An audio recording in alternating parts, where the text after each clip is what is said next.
RSGA. Kasi pinaplano namin talaga kasi 50th anniversary. Papalaruin sila isang 2 teams ng Legends. So yung iba hindi magkasundo-sundo sa schedule. So nahihirapan kami.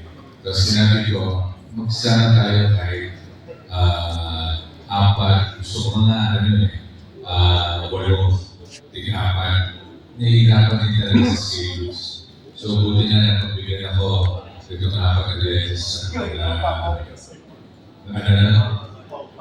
o yan, kasi wala silang ginagawa, kaya papasalamat ako sa nila. Kaya talagang pinalaman natin yung 50, bago pa mag-50, pinalaman na natin yung technical group na palaruin talaga yung mga legends. So hindi na magkasundo-sundo yung mga schedules.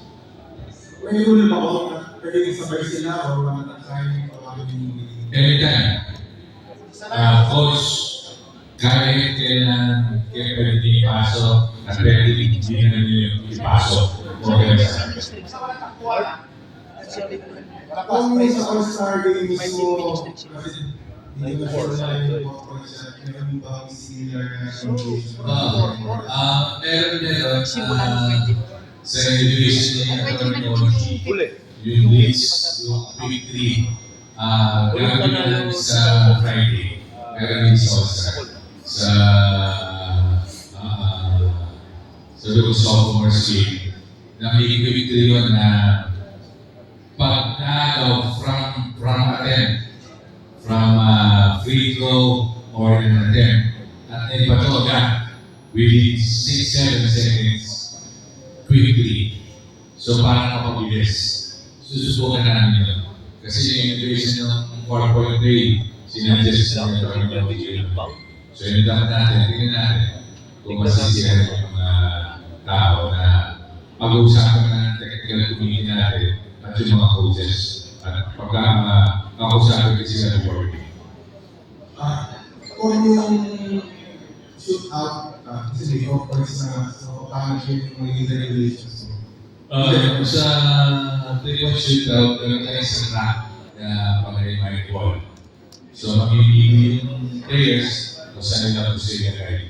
Pero may dalawang bola sa labas. So, may 4-point area. Titirahin nila. So, habang naubos na daan nila sa, hindi ko alam, sa diagonal sa after, third, at fifth, na snap, nandiyan yung bola na golden ball rin. Bali, ano yun, 3-point. 3 points yun kasi 1 and 2. Pero may money ball din. Mamimili sila. Pero nandun pa rin yung 4 points na kukusira natin ng 3 points. Last question from my end, Kong or sa mayor din po. Kamusta naman po yung reception ng tao dito po sa kanila yung nearby areas? Kamusta po yung ticket sales? Yun po.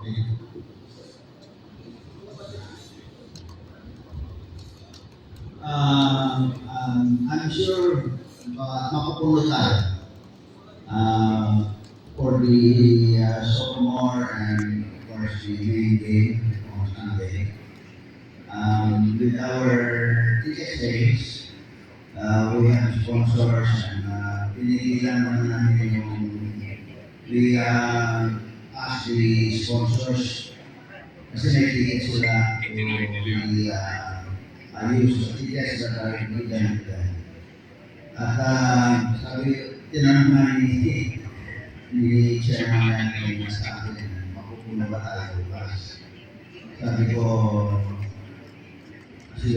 sigurado naman, siguro, natin.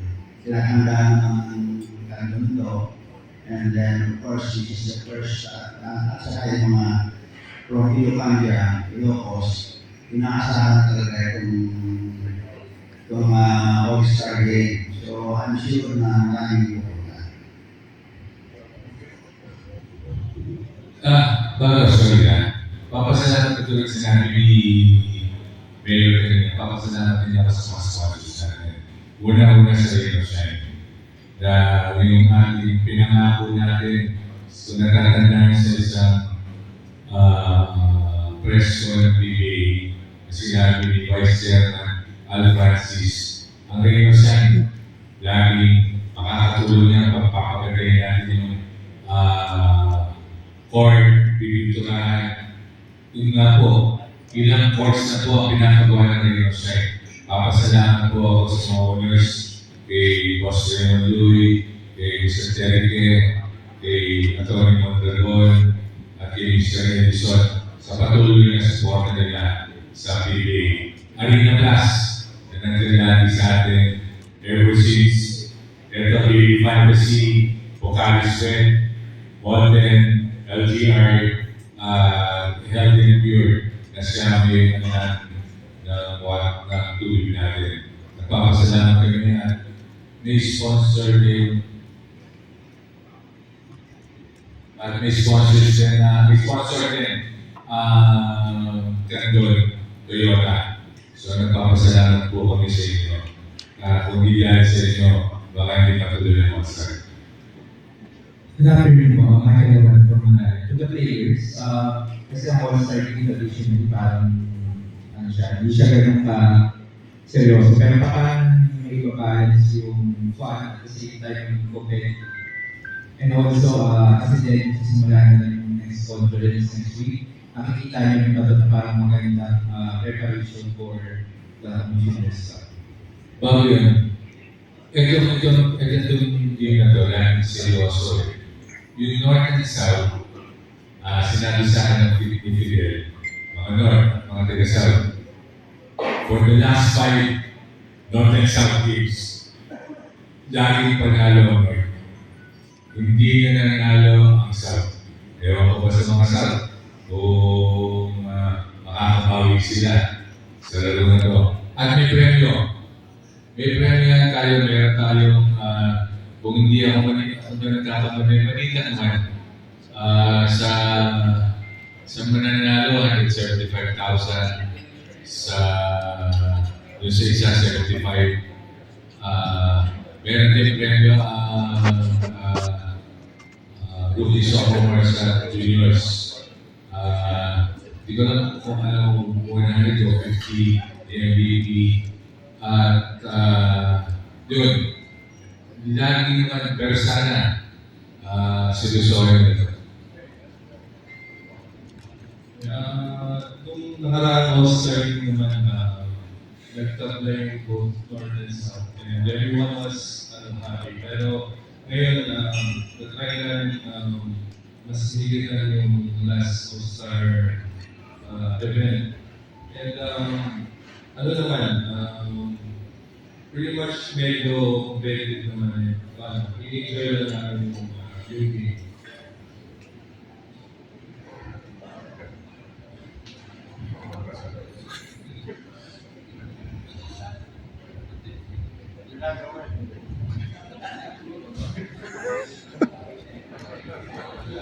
Okay, my fault, not $10 isn't great, but yeah, I mean, it's always gonna be a healthy balance of competing, having fun.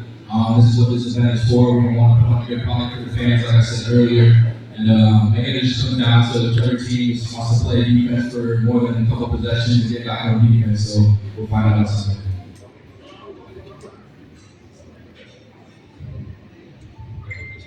Magdadagdag ako ng premyo. For the year, magdadagdag ako ng 150,000. Yung magdadagdag din ako ng 150,000. Nakita ko yung masususwerte. Ang masususwerte sa game na to. Okay na agad, ano mo? Ayun, sabi nga po ni nagdadagdag namin siya ng crash cards, so dagdag motivation for us. But of course, no, ang inalamig ko talaga namin, katulad ng nasabi ko kanina, na bibigyan namin ng magandang outcome mula ba nitong PA All-Star Weekend. para sa mga fans namin. Kasi syempre, yung mga fans na bumoto sa amin, nag-effort din yan na pumindot ng pumindot para mapabilang yung kanilang mga favorite players sa All-Stars. So kami naman, hindi din yung gagawin natin. So, best effort and syempre yung mag-enjoy pa rin sa All-Star. Ayun, katulad ng sabi ni Miguel, we competitive kami sa All-Star. Lalo na sa buka namin lalo na lumagdag kasi yung motivation. Yun, kailangan kami naman sa thank you. Before the next question po, nabanggit mo yung mga premyo for the games. How about yung dance competition? Tuloy pa rin ba yan? With separate cash prize ba yan po? O makasama na ni Japet na ngayon. Kung mas seryoso ang sasayaw. Nagsasabi ni Japet, ganun pa rin. Pero gusto ko si Mayor, 150, di ba? So, ang sinabi ko parang mas okay, mas dadagdag ng 100 yung winner, magiging 250, yung loser dadagdag ng 50 para 125. Para hindi naman gagawin din sa rookie sophomore. Tapos sa dance contest, alam ko 150 rin ang mananalo. Ngayon sasayaw din itong rookie sophomores. Kausap ko si Richie at sino ba kausap ko sa kabila. Sasayaw sila. Kasi kung hindi sila sasayaw, mapipinahan sila.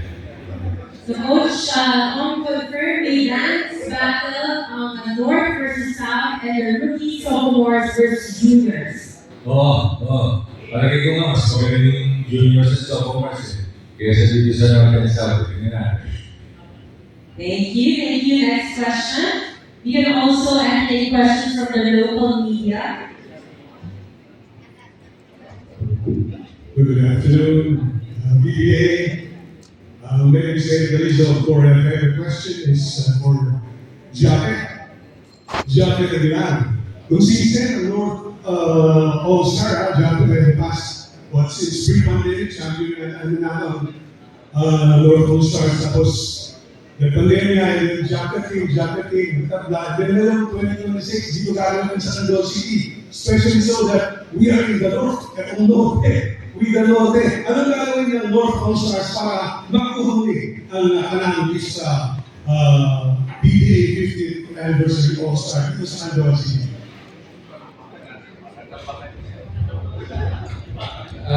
Siguro nagkataon yan previous years, North yung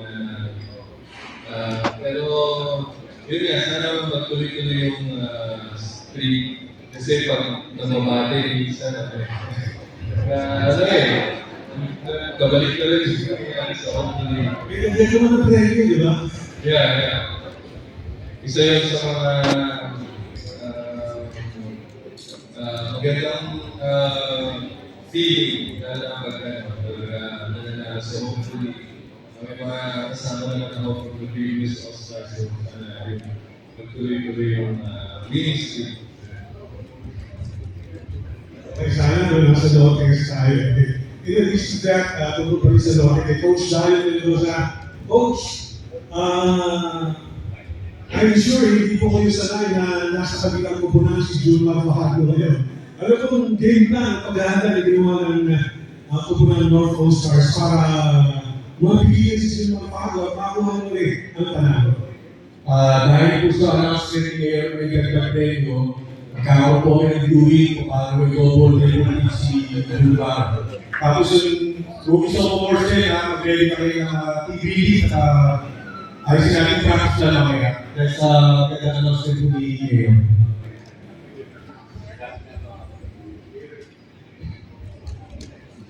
Next question.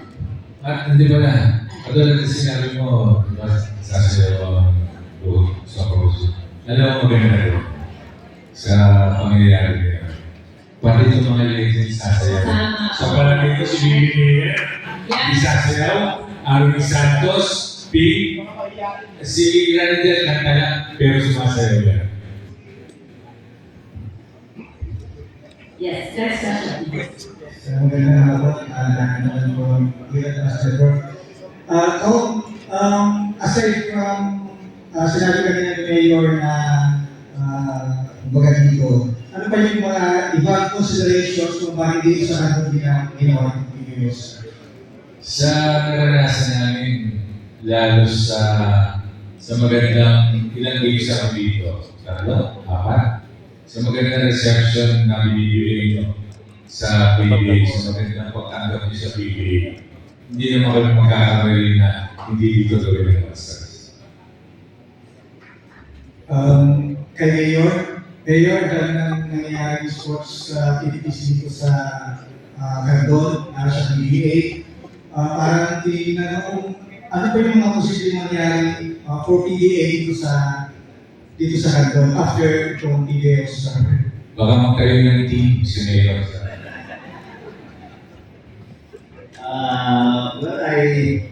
Sana magkakaroon muli ng game ng PBA dito after this, no? Kasi may mga governors. Kung mabibigyan tayo rin ng isang laro, pakasalamat kami dito. Anyway, kanina sabi ko, ito ay talagang pagkakaroon ng City of Candon and people from the north para makita yung mga best players ng basketball. That is the real mabibigay dito sa pagkaroon tayo ng all-star game dito sa Candon. Bihira ito kasi nandito lahat ng magagaling maglaro ng basketball. Kaya I know that kaya yung mga binagandaan natin ng ticket, hindi lang sinasabi, wala na yung hindi na nila mararanasan yung 50th anniversary na mayroong all-star game. Commissioner, yung next will be another 50 years pa lang tayo. Oo, di ba? Baka nandito ko pa ako dito siya.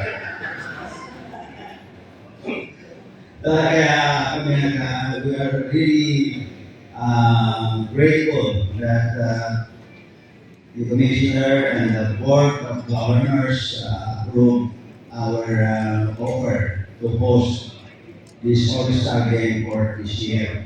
Maraming salamat ulit sa inyo, mga players and all the members of the family of PBA.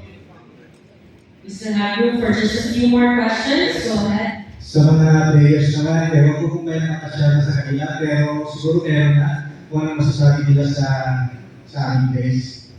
Ako na. Lagi ako nandito. Ano yung heritage place mo?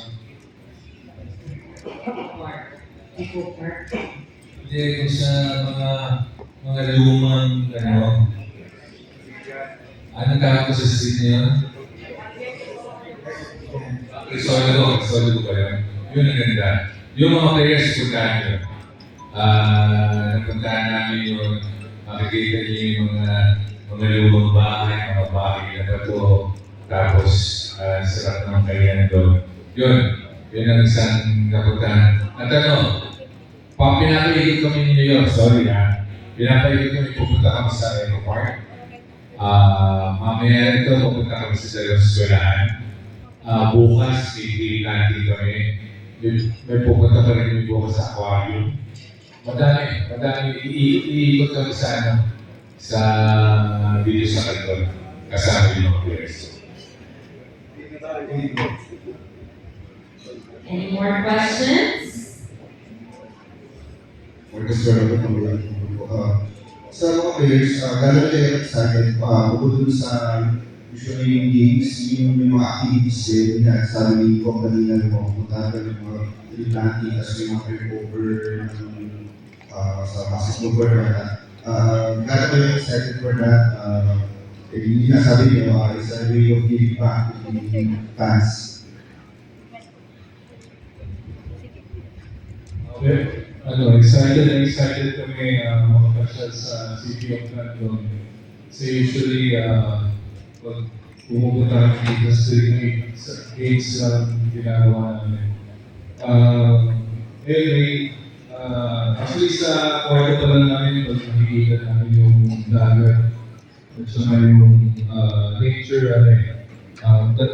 napakaganda nung province. And close up to si Steven, sobrang excited daw niya talaga makapasyal sa kanila. Right, Steve? Oo. Para naiintindihan niya eh.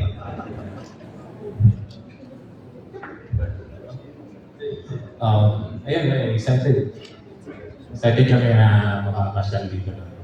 Lalo na yung ginagawa naman talaga namin is for the fans naman talaga na sumusuporta sa amin. Yun, excited din si Ray na may makita niya yung galing niya sa sayaw.